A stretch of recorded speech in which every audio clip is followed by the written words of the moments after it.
statement. Secretary of State. Mr. Speaker, with permission and with thanks to you for allowing me to do so at this late hour, I wish to make a statement to update the House on today's US operation and on yesterday's Coalition of the Willing summit in Paris. Today, the US conducted a military operation to intercept the motor vessel Bella 1 in the North Atlantic on its way to Russia. The UK, at the request of the US, supported this operation as part of global efforts to crack down on sanctions busting and shadow shipping activity. The Bella 1 was falsely flagged. It was falsely flagged and subject to US counter-Iran sanctions. The vessel refused to comply with the US's exercise of its sanctions jurisdiction on the 20th of December, after which the US Coast Guard vessel Monroe pursued the ship across the Atlantic. This is a sanctioned, stateless vessel which carries a long history of nefarious activity and shares close links with both Iran and Russia. Following a request from the US, I authorised the use of UK bases and the deployment of Royal Navy and RAF assets to support the operation, including airborne surveillance and the RFA ship Tide Force. This was a US operation. No UK personnel took part in the boarding. And I can update the House, Mr. Speaker, the operation is ongoing, but the Bella 1 is now under the control of US forces who demonstrated immense courage and professionalism in dangerous and deteriorating Atlantic Sea conditions. A stateless vessel, Mr. Speaker, may be lawfully intercepted and subjected to the law of the interdicting state. The US's enforcement action was based upon counter-Iran sanctions aimed at stopping Iran from fueling instability through the profits of illegal oil sales. The UK supported this action to achieve three objectives. First, to enforce counter-Iran sanctions. Second, to tackle the global security threat posed by expanding shadowy maritime activity.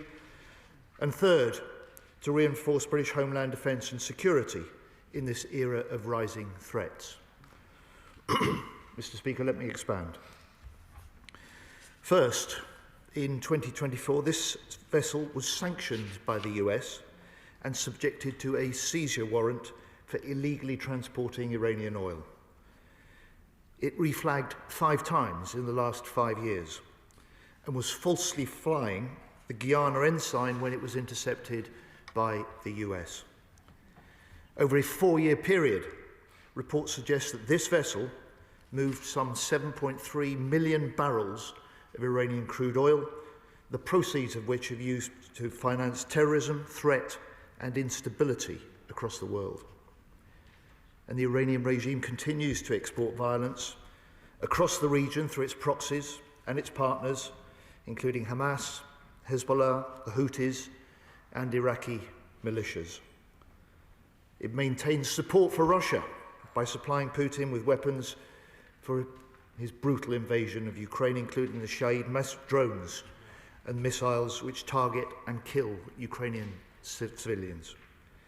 And it is telling, of course, that this vessel, in an attempt to evade the seizure warrant, changed its name and tried to adopt the Russian flag. Second, Mr. Speaker, the UK also supported this military operation to counter the expanding global security threat. The vessel is part of an increasing web of shadow shipping that fuels and funds instability across the world, that undermines global trade, and that threatens our national security. We know Russia operates a vast shadow fleet of its own to bankroll its illegal invasion of Ukraine. And last year, it's estimated that Russia sold $100 billion worth of sanctioned oil, money directly funding attacks on Ukrainian citizens, such as the onslaught during Christmas, involving 600 missiles and drones, which killed at least 3 people. We owe it to the Ukrainians to step up action on these shadow operations. And we are. This is why we're deterring, we're disrupting, we're degrading the Russian shadow fleet as a priority for this government. And to date, we've imposed sanctions on 544 vessels. According to estimates, sanctions against the shadow fleet by the UK and our partners have forced 200 ships off the seas, almost half of the Russia shadow fleet's overall capacity. While Russia's critical oil revenues are now down 27% compared to October in 2024. This is the lowest since the start of its full-scale invasion. So let me speak plainly, Mr. Speaker. The UK will not stand by as malign activity increases on the high seas, and alongside our allies, we are stepping up our response against shadow vessels, and we will continue to do so. Third, Mr. Speaker, this is not just about international security, but about the threats to British national security too. Iran presents not only a persistent danger to security in the Middle East, but to us here in the UK. It poses a significant espionage threat, it sustains an aggressive cyber attack campaign against us, and as our own House of Commons Intelligence Security Committee reported, since 2022, the Iranian regime has plotted at least 15 assassination or kidnap attempts on British soil.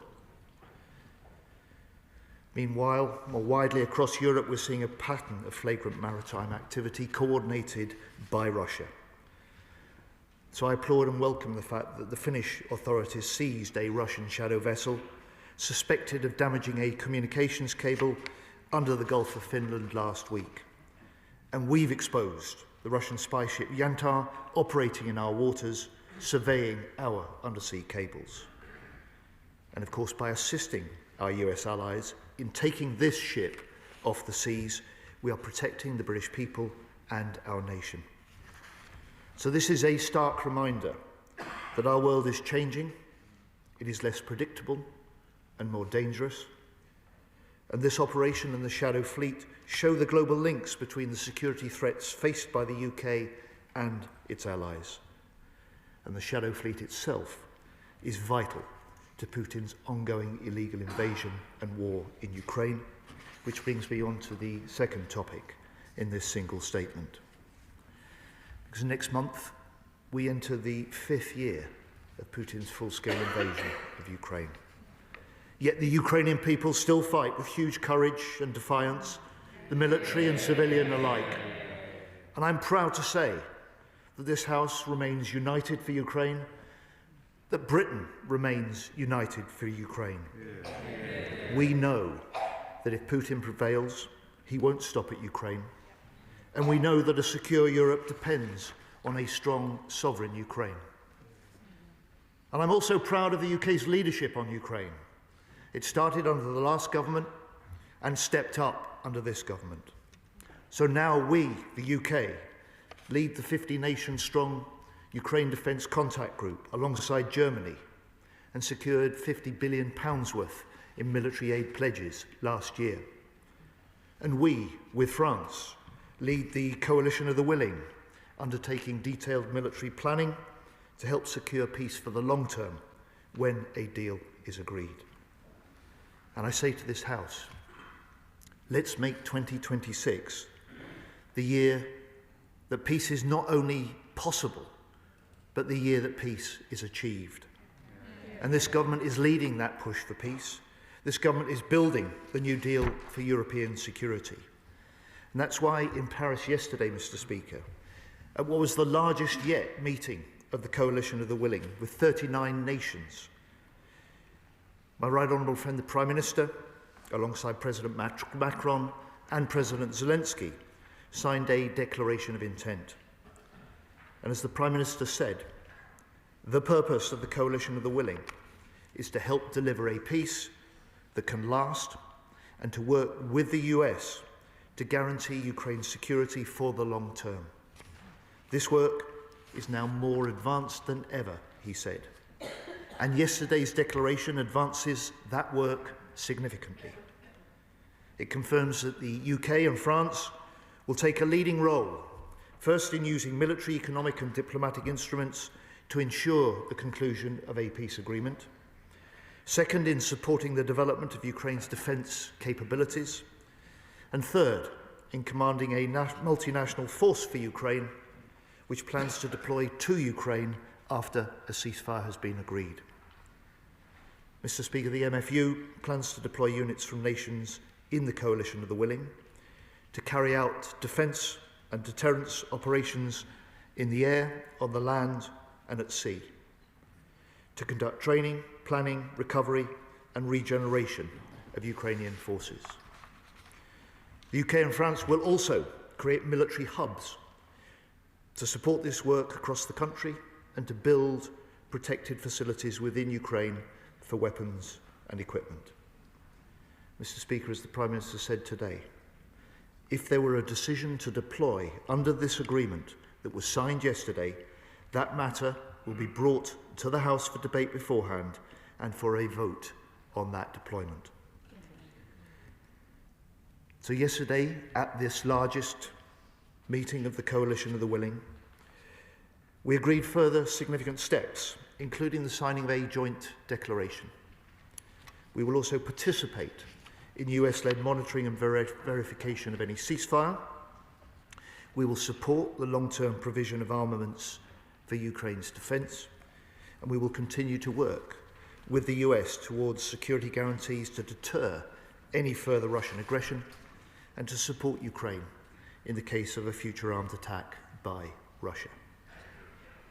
In Paris yesterday, the US Special Envoy Witkoff described these commitments, and I quote, as strong as anyone has ever seen.